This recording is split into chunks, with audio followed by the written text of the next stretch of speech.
Ce qu'on espérait, c'est que nos U17 jouent, hein, qu'elles ne se mettent pas de barrières, qu'elles ne se disent pas, qu'elles n'aient pas de contraintes, qu'elles n'aient pas peur, et plutôt qu'elles jouent, qu'elles n'hésitent pas à être offensives, à aller de l'avant, à marquer des buts. Voilà. Et c'est ce qu'elles ont fait, elles ont été décisives, voilà, ça a payé avec une belle victoire, une belle avance. Après, c'est clair qu'il ne faudra pas dormir sur ses lauriers.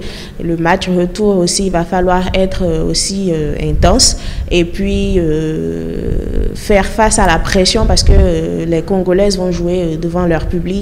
Il va falloir être focus, parce que l'enjeu, c'est quand même participer à notre première Coupe du Monde U17. Donc, il va falloir se concentrer sur le jeu.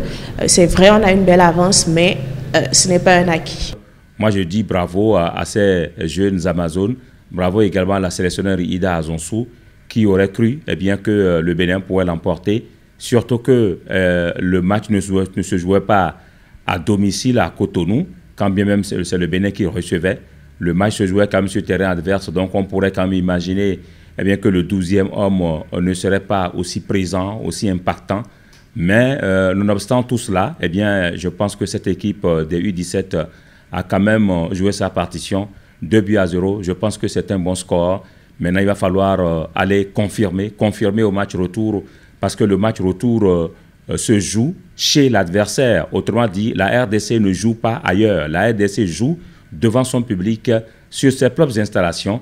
Et tout ça là, eh bien, pourrait avoir donc son impact. Et je pense qu'il faut forcément donc il faut être beaucoup plus, on va dire, psychologiquement prêt, je vais dire.